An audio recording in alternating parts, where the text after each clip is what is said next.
This is our YouTube channel, English from the Heart, and let's talk about the ideal length of a language lesson. Now, traditionally, a language learning lesson might last 45, 60 or 90 minutes if you have signed up for classes on sites such as italki, platforms such as italki, Preply and so on. Lessons may last this length of time, even 30 minutes as well. But Marek, we're going to talk about lessons which might last as little as 15 minutes. Can you believe that? 15 minutes? What's that all about? Yeah, it's hard to believe it for usual standards where the classes are for 45 to 60, even 90 minutes. Yeah, but it is possible. I confirm. How do you find it? How did you find this transition? Because as I remember, you had some language teachers which insisted on 45-minute classes when you used to have classes with them. How did you find this transition from 45-minute classes maybe once or twice a week to 15, 20, 25-minute classes every second or third day? How did you find it? Difficulties and the pleasant aspects of that? Actually, I find it really blessing to one extent, if I could say that. I realized at the time that I probably having class once a week is not enough to maintain the quality of studying English. And I'm searching for the method how to have more practice. Because having a class is essentially having a practice. The most important thing when it comes to learning English or learning any kind of language. So this transition was great actually. 15 minutes every second or every third day. For the start, maybe was an issue in my schedule because even having these 15 minutes is okay, but we have to have some preparation prior to each lesson. So it took time to get used to. But once you set your schedule and and then organize all the things with the preparation. It was great. Right. Yeah, I think it's no surprise that I call Marek Mr. K the 15-minute man. And actually, I think he influenced my teaching approach a lot because he was quite insistent or quite keen to have 15-minute classes. And so he was, I think, my first student who I started teaching online. That was, I think, in 2013, after I finished a teaching assignment in Łódź in central Poland. So I decided to try to really sign up the students I had in Łódź, the students I saw face-to-face, to move to online classes, so 15, 20, 25 minutes, more manageable lesson times. So, yes, as Marek alluded to, these lessons have become, English has become a habit for him. So he's got a routine. He's going to revise one day, the next day he's going to read the article, then he's going to have the lesson. So it's quite a routine, a decent cycle, I would say. And in terms of lesson preparation, I would say it's much more manageable because I tend to share articles or TED Talks with students, and of course I can reuse these materials again and again for any new students who come my way. So from the teacher's perspective, it's a useful system. But what about the preparation time for you, Marek? Because presumably you have to read something every second day. Am I right to say that you read it before the class so it's fresh in your mind, or you prefer to do it? Depends when I send the materials, but how do you go about it? Usually get materials from you a day before the class, which is quite important to be prepared well. I develop a method and approach that I have to goes of reading article before our classes, and I found it really beneficial. Once you read the article, you're not probably entirely into the article on the subject it was going, and every with the second attempt to the article, probably you have more thoughts about the article to use during the classes. Yeah, that's a great point, actually, reading the article twice. I'm quite convinced that a lot of my students just read the article once just to rush to the end. So don't want to name names, but words of wisdom there from Marek. Read it twice. At least twice. At least twice. Take out a highlighter pen. Notice these structures. If you notice them twice, it's more useful than noticing them once. Make notes. This is the idea of noticing is underestimated. That's how we get rid of language transfer, which we talked about in the first video. Great. So you notice those patterns in English if you read the article twice or 3 times or 4 times. You can just make a printout of the article and just highlight the key phrases or words that could be new to you. And actually the phrases that probably you meant to ask the teacher later. Do you find as well, Marek, because a lot of the articles come from the BBC, BBC Work Life, for example, do you find that a lot of the language, a lot of the phrases do repeat themselves from article to article? Yeah, indeed. There are some common phrases that you can come across each article you read. And of course, depend on the level of the English. There are some articles that are probably easier to read, to understand. The one probably the BBC is a starting point for intermediate level student, I suppose.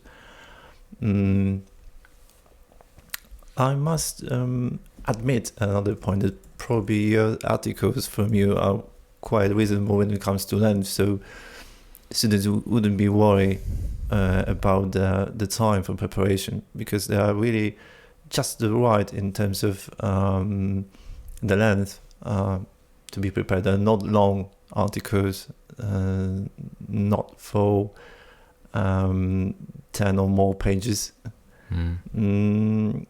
I think they scrutinize well enough for the preparation. And I believe that probably in terms of length, the perfect source of the articles are The Guardian, from The Guardian, and just right at the spot, so we could pick up the words and the phrases, and you can make the most of the article. Right, nice left-wing newspaper, The Guardian. That's what we like. Anyway, not. Now, moving on. Yeah, I think it's a point. Preparation time for the student is quite reasonable, but it's another point as well about revisiting articles. So, these students shouldn't relax. You shouldn't relax. It's worth revisiting articles. Let's say, I don't know when we did our first article, maybe 2013, as I mentioned, but it's really worth revisiting these old articles from time to time as well. More important than reading new ones sometimes, I would say. Yeah. I would even go a little bit farther and say that probably the students, once we done the article on the class, my recommendation is probably to have a revision day after the class. So it could be just a 5 minutes go with the article that you have to just done a day before. Yeah, coming back to the lesson time, so imagine if a student has one 90-minute class per week, and I'm sure they put in a lot of effort on the day of the lesson to read the article. They have to sit through that 90 minutes. They may think to themselves, they've done a lot of grammar exercise, they've learned a lot of words, they've got through so many pages of a course book during that lesson that the rest of the week, the other 6 days, they might take their foot off the pedal. They might relax for the other 6 days. So I think this system of having a class every second or third day really keeps students on their toes. They're always surrounded by the language. So I think that's another reason the teacher should think about adopting this system. Also, another teacher-related point is that there are no fixed lesson times, or lesson times do not have to be fixed. So, for example, if students pay for a bunch of minutes, then they always get that number of minutes. So, if a lesson lasts for 18 minutes, then they pay for 18 minutes. If it lasts for 25 minutes, they pay for 25 minutes. So it's non-fixed lesson times, a lot of flexibility. It depends on the materials, doesn't it, Marek? It's impossible to predict how long a lesson will last. I'm sure you've got less to say about planting tomatoes in the garden than, photography, which is one of your key interests. So, yeah, what are your views on that? I mean, it's impossible to get it right with every article. I can't intrigue you or interest you every single lesson. It's impossible. We've done over 700 articles, I think, so it goes to show. Really? Well, I haven't counted, but I reckon it's close to that. Right. Yeah. I think from the student perspective, you have to be open for the articles, for the vast subject that articles offer, because none of none of the article that we speak about or we had previously the all attire on my keen interest of. So, but for the purpose of language, for learning language, you should be open for new vocabulary and how to name some of the areas of our lives. So for that purpose, you should be open for the articles that you and that touches different areas of lives, different things. Even sometimes less important. And yes, and we can't, for instance, have 90 or 60% of our time in the classes with the photography subject. About photography, yeah. Or any other subject.